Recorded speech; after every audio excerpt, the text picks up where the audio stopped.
llamados inhibidores de recaptación selectiva de serotonina, junto a otros aún más recientes, que han supuesto un gran avance terapéutico porque causan muy pocos efectos secundarios. El médico debe recetar el antidepresivo más indicado a cada persona. En algunos países como Alemania se utiliza para el tratamiento de la depresión la hierba de San Juan o hipérico, una planta conocida durante siglos como remedio natural para muchos trastornos. Sin embargo, su eficacia todavía no se ha podido demostrar. En lo que sí hay consenso científico es en que el hipérico puede ser incompatible con otros medicamentos que se estén tomando. Una depresión leve podría mejorar solo con psicoterapia, pero en la mayoría de los casos debe combinarse con antidepresivos, que alivian los síntomas. Buscar tratamiento temprano evita que la enfermedad se vuelva severa, crónica o recurrente. No solo eso, a veces previene la consecuencia más temible y fatal de la depresión: el suicidio.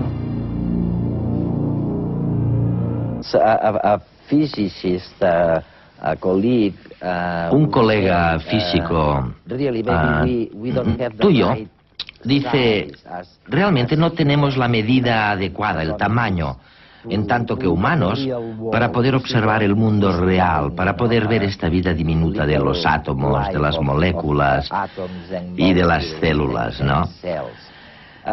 Pero para tu generación, esto sin duda ha significado algo tremendamente importante. Habéis quedado convencidos por la experimentación y la prueba que incluso la psiquiatría tiene una base bioquímica. ¿Cómo afecta esto tu manera de analizar a las personas o de enjuiciar la mente de la gente? La pregunta que plantea sobre la relación entre la mente y el cerebro es realmente fascinante.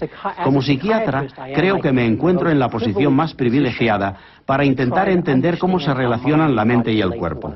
De todas las disciplinas médicas, la psiquiatría en particular es la que tiene, en el trabajo diario, que ser capaz de pensar y de interrelacionar la mente con el cerebro.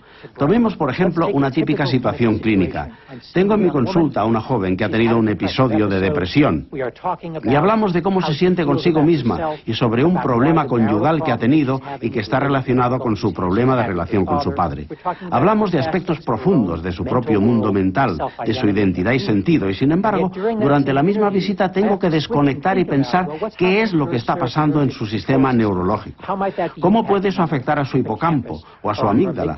Si estoy dando la dosis correcta que permitirá que los receptores se regulen. Y entonces tengo que desconectar otra vez y volver al mundo de la mente. Así, en nuestro trabajo diario, los que nos dedicamos a la psiquiatría tenemos que estar pensando siempre en esa inextricable interrelación que hay entre la mente y el cerebro. Es decir, observar la mente, el mundo que vemos desde nuestro interior y el cerebro. Abrir el cerebro y pensar dónde están cambiando los receptores y si estamos usando la medicación correcta, que pueda ayudar en términos de tratamiento farmacológico.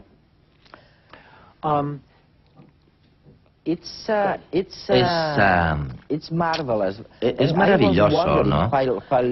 Mientras estabas hablando, me preguntaba si alguna vez en el futuro, cuando seas realmente capaz de ir de un punto a otro, de la mente al cuerpo, si entonces todavía habrá gente que irá a tu consulta en busca simplemente de la felicidad.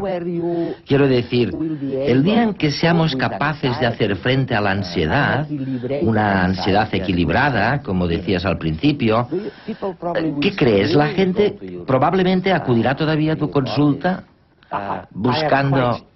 Esa es una cuestión que me interesa mucho. Entonces, cuéntamelo. En nuestro campo hay algunos que son reduccionistas biológicos extremos. Ellos dirían que en el momento en que podamos entender todas las moléculas, todo lo que habrá que hacer es darle a las personas unas píldoras, y en eso consistiría la psiquiatría. Creo que ese es un terrible futuro, porque un aspecto fundamental de la condición humana es la de que somos un animal contador de historias, y queremos entender nuestras propias historias. No sería correcto que cuando la señora Jones acude a mi me consulta con problemas de su matrimonio, que son un reflejo de un problema que ha tenido con hombres como su padre, le diga: señora Jones, usted lo que tiene es una baja regulación de su sistema neurológico, tómese estas pastillas y se sentirá mejor. Esto no sería suficiente, porque como seres humanos necesitamos entender cómo hemos llegado a ser así. Esto está en nuestra propia naturaleza. No creo que vaya a cambiar, ni creo que deba cambiar. Hay que ser capaz de pensar acerca del sentido de nuestra vida, al mismo tiempo que piensa en esa base física que opera en nuestro cerebro. Hay un tema muy particular que tiene que ver con Cataluña, ¿no? En esta esquina de España. Hay dos científicos de acá, Antoni Bullbena y Estivill, que hace unos meses apuntaron la existencia de una correlación directa entre la laxitud de las articulaciones en el cuerpo por una parte y la ansiedad por otra. Y ellos dicen que esto ocurre porque hay una especie de duplicación del ADN en el cromosoma 15. Se habló de esto como una de las pruebas de las bases genéticas de la ansiedad. ¿Has oído hablar de este tema? Sí, conozco los resultados. ¿Y qué te parecen? Creo que es un primer descubrimiento intrigante y que merece seguirse investigando. Estamos muy al principio de poder comprender la ciencia básica de la ansiedad. No digo que sea imposible que esté relacionada con ese gen que controla la laxitud de los tendones, pero este es un estudio que no ha sido suficientemente reproducido. Y sabemos que generalmente en la historia de la psiquiatría genética, muchos primeros hallazgos no soportan las pruebas de reproducción. Por tanto, creo que es correcto estar interesado y entusiasmado, pero que debe ser estudiado por otros grupos antes de aceptar el hecho de que pueda ser verdad.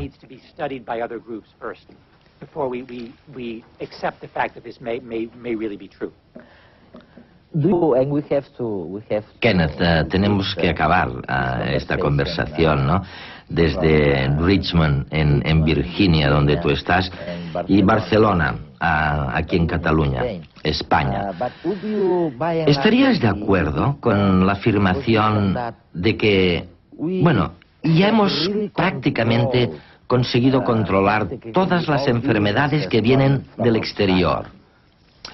Y que ahora, en realidad, el gran reto es cómo controlamos las enfermedades que vienen de nuestro interior. En general, estoy de acuerdo con esta afirmación, con la excepción de la epidemia de SIDA. Las enfermedades infecciosas, al menos en los países occidentales, están prácticamente controladas. Ahora nos quedan las enfermedades crónicas, la diabetes, la hipertensión, pero como ya debes saber, las enfermedades psiquiátricas son una de las causas más importantes de enfermedad y mortalidad.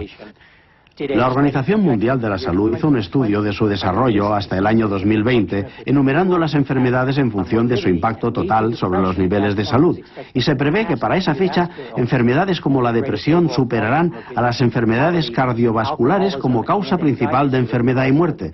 Y el alcoholismo y la ansiedad estarán también entre las 10 primeras. Por tanto, si pensamos en las causas generales del sufrimiento humano y la mortalidad, los síndromes nerviosos y de comportamiento tendrán en el próximo siglo un papel cada vez más importante.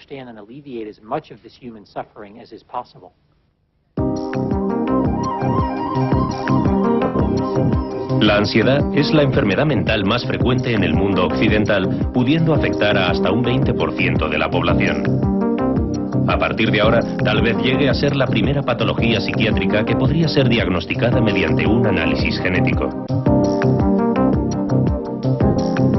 Científicos españoles han descubierto que la causa de la inmensa mayoría de los casos estudiados de esta dolencia viene dada por una mutación en una región del genoma, ubicada en el cromosoma 15, que produce proteínas que regulan las respuestas de alerta corporales ante situaciones estresantes. Las personas que poseen la anomalía genética tienen duplicada esa región, de manera que fabrican un mayor número de estas proteínas y con ello una sensibilización de los mecanismos de alerta, es decir, una mayor predisposición para estar ansiosos. De todas formas, el hecho de poseer esta mutación no garantiza que se vaya a sufrir la enfermedad.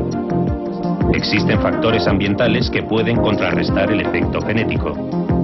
De hecho, el 20% de las personas que poseen la duplicación en el cromosoma 15 no desarrolla estos trastornos.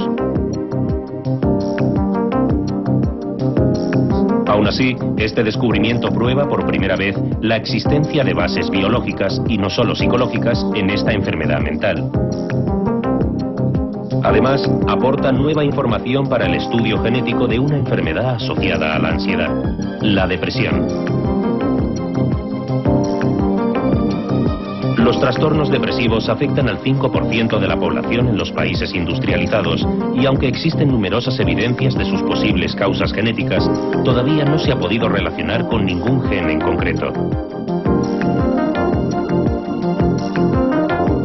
A pesar de ello, las estadísticas indican que un individuo tiene el doble de probabilidades de padecerla si alguno de sus familiares de primer grado, padre o madre, la han sufrido.